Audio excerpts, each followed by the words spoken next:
et bienvenue à Culture Flow, un nouveau rythme pour les organisations agiles, que je pourrais aussi expliquer comment faire du développement logiciel avec une approche flux.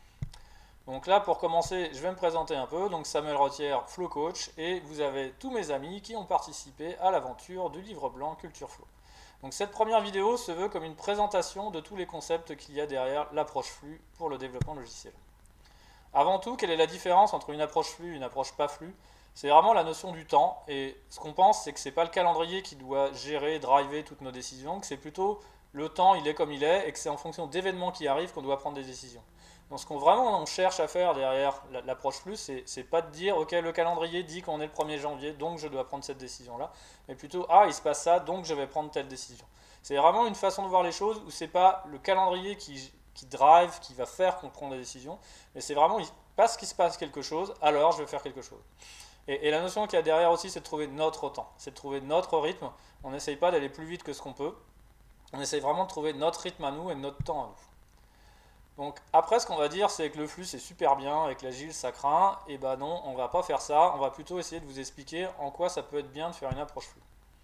L'approche qu'on a essayé de décrire dans notre livre et dans cette vidéo-là, c'est de dire que finalement, ce qu'on pourrait faire, c'est de décrire des principes structurants qui vont finalement générer le changement et qui vont avoir beaucoup d'impact. Donc plutôt que de décrire des pratiques, on a fait le choix de dire qu'il y a des principes qu'il faut respecter et que si vous respectez ces principes-là, vous irez vers une approche flux. Après, à vous de voir quelle est l'implémentation possible. Alors on proposera quand même 2-3 trucs, mais globalement, ce qu'on a essayé de faire, c'est vraiment rester au niveau d'un principe. Les principes, on en a trouvé 10. Ne me demandez pas parce qu'on a 10 doigts à la main. Non, c'est plutôt, ok, 5 principes à adopter, 5 principes à adapter. La grande différence entre les premiers et les deuxièmes, c'est que sur les premiers, ce qu'on dit, c'est que le développement logiciel aujourd'hui, il est assez mature pour être sûr que maintenant on a des convictions. Donc il y a des choses, on sait que il faut faire comme ça, et donc je ne vais pas essayer avant de généraliser. Et tandis que le deuxième, c'est plutôt, je pense que c'est pas parce que ça a marché à un endroit que ça marchera nécessairement à un autre. Et dans ces cas-là, ce que je vais faire, c'est que je vais essayer, comprendre, puis généraliser. Et donc les 5 premiers, ce qu'on dit, c'est qu'aujourd'hui, je ne vais pas essayer sur tout. Il y a des choses, si je vois que ce n'est pas en place, je vais le faire directement sur toute une organisation, sans nécessairement avoir besoin d'une période d'analyse, une période de pilote. Donc ça, vraiment, pour nous, ça c'est le socle, et il n'y a pas à discuter, on sait que c'est comme ça. Après, vous pourrez remettre quand même en cause le socle de manière globale, mais nous, aujourd'hui, notre conviction, c'est que ces principes-là, on peut les prendre tels quels. Et après, il y a les principes à adapter qui sont vraiment, ok, dans votre organisation, on ne va pas y aller trop fort, on va essayer de comprendre avant de voir ce qu'il faut faire. Premier principe, la granularité du flux. Donc ce qu'on dit en gros, c'est que toute décision est prise suite à un événement et non une date planifiée.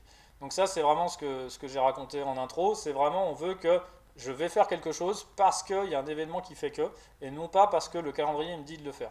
L'intention qu'il y a derrière, c'est d'accepter l'incertitude et de dire que, ok, si on pouvait tout planifier, on pourrait le faire, mais vu qu'il y a de l'incertitude, finalement, ce plan, il est faux assez vite, et qu'il vaut mieux dire, ok, il va y avoir de l'incertitude, et donc on va permettre de se réajuster. Ce qu'il y a derrière comme pratique, c'est réduire la taille des lots, limiter l'encours, calibrer la capacité d'utilisation et l'incertitude. C'est toute la capacité qui fait qu'avec des petites briques, on va être capable de finalement s'ajuster plus vite et de prendre des décisions quand on veut. Le deuxième, systémique du flux, ça dit que chaque équipe connaît son flux de travail, elle sait où et comment intervenir pour le réguler. Donc ça, vraiment, l'intention, c'est de penser système, de penser global, et d'avoir vraiment la vision d'ensemble et de comprendre pourquoi nous, on est là et ce qu'on fait là, et vraiment que tout le monde ait la même compréhension de ce flux de travail-là. Donc ce qu'on va vraiment mettre derrière, c'est la pensée systémique, je vois où je me positionne, et la pratique qu'on propose majoritairement derrière ça, c'est Kanban. Répétabilité. Alors celui-là, il n'est pas simple. Donc une livraison de logiciel est un non-événement qui peut intervenir n'importe quand.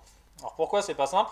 Parce qu'en gros, on est en train de dire que, ok, je suis product manager ou product owner, j'ai envie que la fonctionnalité aille en prod, j'appuie sur un bouton.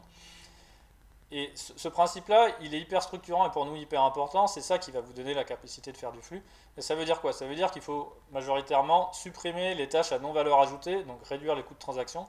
Donc on va beaucoup parler d'automatisation du testing, automatisation des déploiements, automatisation de tout ce qui est autour des environnements. Et vraiment, c'est la capacité à faire que mon logiciel soit toujours stable. C'est ça vraiment qu'il y a derrière. Et ça, c'est pas hyper simple parce que je ne veux pas juste qu'il soit stable en prod, je veux que quel que soit le moment où on est dans la chaîne de valeur, il soit stable. Celui qui a derrière, la perception, tout problème est résolu parce qu'il est rendu visible. On a la conviction que finalement, tout ce qui est problème pas visible, on va avoir du mal à le résoudre. Et typiquement dans l'informatique, c'est l'exemple des stocks. Les stocks dans l'industrie automobile, on le voit, je vois les pièces. Le stock dans l'industrie du logiciel, en général, le stock, il n'est pas visible. Donc là, nous, on va essayer de le rendre visible pour pouvoir donc prendre conscience et donc décider des choses et donc pouvoir s'améliorer. Donc autour de la notion de perception, c'est vraiment un problème non visible. C'est peu probable qu'on le résolve. Ensuite, la courbe de transmission, tout le monde connaît le lien entre sa production et la stratégie de l'organisation. On ne dit pas que tout le monde doit travailler sur la stratégie de l'organisation. On dit plutôt que si je vais voir quelqu'un tout en bas, je lui demande qu'est-ce que tu fais, il va me répondre. Là, je lui demande quel est le lien entre ce que tu fais et la stratégie de l'organisation. Je m'attends à ce qu'il soit capable de répondre. Il peut me répondre quoi? Ok, je travaille sur tel axe stratégique, ou finalement je suis sur quelque chose autonome, c'est la tactique. On m'a donné de l'autonomie là-dessus, je suis là-dessus et je sais que c'est pas dans la stratégie.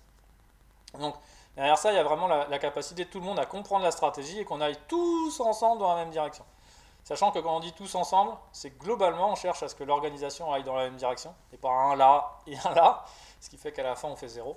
Mais c'est vraiment qu'il y a un mouvement global, sachant qu'on va quand même essayer de laisser de l'autonomie, un peu de désordre, parce que le désordre c'est aussi en fonction de l'incertitude, vu qu'on ne peut pas prédire exactement ce qui va se passer. S'il y a un peu de désordre, ça peut nous aider par la suite. Ensuite, là, on va passer dans des pratiques qui sont un peu différentes, et des principes aussi. C'est de dire que là, on va devoir tester, mettons faire des pilotes, pour pouvoir après généraliser après. Ce qu'on dit globalement, c'est que tout changement pérenne est une modification des habitudes.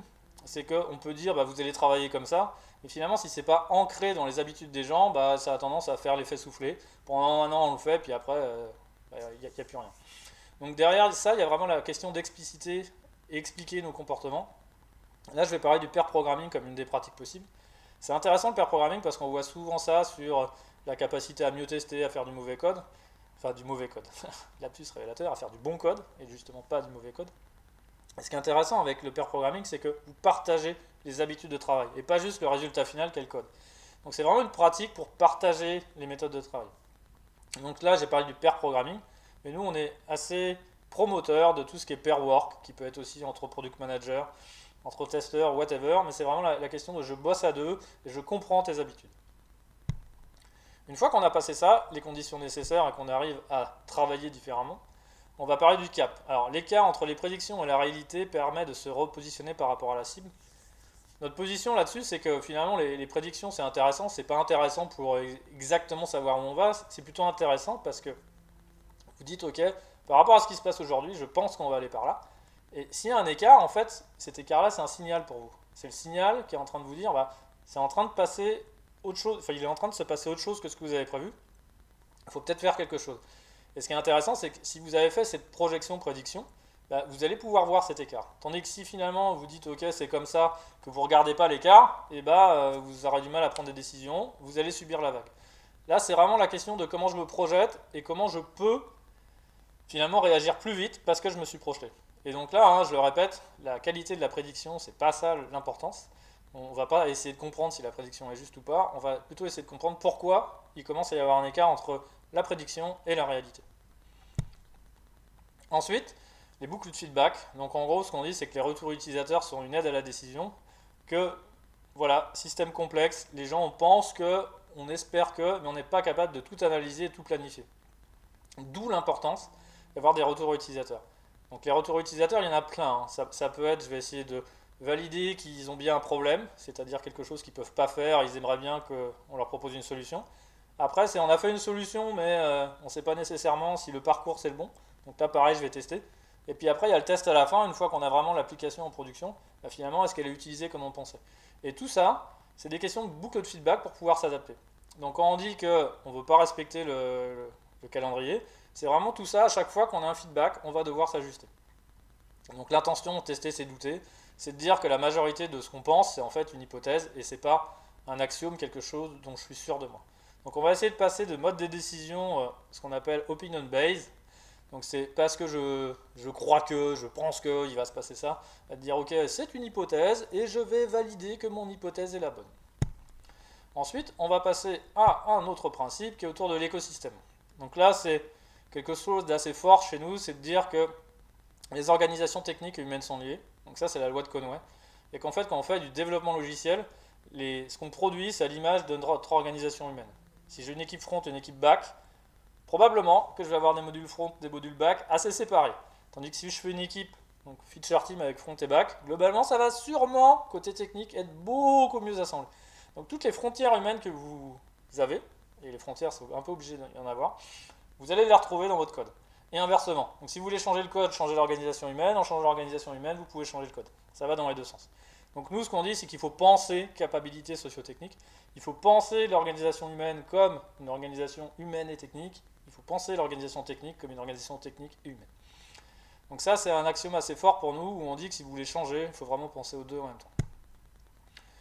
Après, la symbiose, les écosystèmes sont organisés en minimisant les frictions vis-à-vis de la stratégie. Ce qu'on veut dire par là, c'est qu'il n'y a pas d'organisation parfaite. Il y a une organisation qui minimise les frictions par rapport à votre stratégie. Et donc c'est ça qu'on va chercher à faire. On va essayer d'avoir un focus primaire et on va essayer d'aligner à peu près tout le monde dans cette direction-là. Et on ne va pas essayer de trouver le truc parfait qui va résoudre tous les problèmes. Quand je dis ça, il y a aussi la question de l'attention au modèle. On ne va pas appliquer un modèle tel quel. Le modèle, ça nous aide à réfléchir. C'est des pierres à casser. Et après, on va l'adapter en fonction de ce qui se passe. Mais vraiment, ce qu'on veut, c'est aligner tout le monde. Quand je dis tout le monde, c'est et l'humain et la technique, vers la stratégie. Sachant que vu que la stratégie peut bouger, et bah, l'organisation doit pouvoir bouger. Donc il y a aussi cette notion de flexibilité de l'organisation et comment l'organisation peut évoluer par rapport à la stratégie. Sachant que la stratégie peut aussi prendre en compte ce qui va se passer côté organisation. Donc ça, c'est hyper important, c'est vraiment on fait des choix pour limiter les frictions. Et donc après, si je résume, les 5 premiers principes, ce qu'on dit, c'est globalement comment on va y aller. On va plutôt y aller avec de la formation et du consulting. Alors pourquoi je dis ça? Parce que finalement, ce que j'ai dit, c'est qu'aujourd'hui, on est à peu près sûr qu'il faut penser petit lot, qu'il faut comprendre le système dans son ensemble, qu'il faut être capable d'avoir un produit stable tout le temps, qu'il faut être capable de visualiser les problèmes et qu'il faut être capable de faire le lien entre la stratégie et l'exécution. Ça, finalement, on a assez peu de doutes et donc là, on va être capable de dire bah, il faudra faire comme ça, comme ça, comme ça. Après, vous pouvez quand même remettre en cause le principe, mais notre conseil, c'est de dire par défaut, essayez comme ça. Et après, vous remettrez en cause le principe, mais nous, on pense qu'il faut faire ça. Quand on dit on pense, hein, c'est aussi qu'on l'a testé, qu'on l'a validé, et par l'expérimentation, maintenant, on a pu comprendre que c'est comme ça qu'il faut faire. Une fois qu'on arrive à ce qui est après les conditions nécessaires, on arrive plus sur une posture de mentoring. C'est quoi le mentoring? C'est de dire que ok, je vais essayer de comprendre votre problème, mais je vais vous proposer des options parce que je ne suis pas sûr. Le contexte, il est un peu différent de ce que j'ai déjà vu. Après, on va expérimenter, on va apprendre de cette expérimentation et après, on va généraliser derrière. Donc, tous ces principes-là, on fait d'abord de l'essai, on comprend et on généralise. Donc, l'approche, elle est un peu différente. Et si vous voulez aller plus loin, donc culture code, culture DevOps, culture change, ça c'est les premiers. Et donc là, ce que je vous présente, c'est culture flow. Et si vous voulez en savoir plus, vous pouvez aussi nous contacter. Donc cultureflow@octo.com, c'est l'adresse qu'on vous propose. Et je vous remercie d'avoir suivi cette session.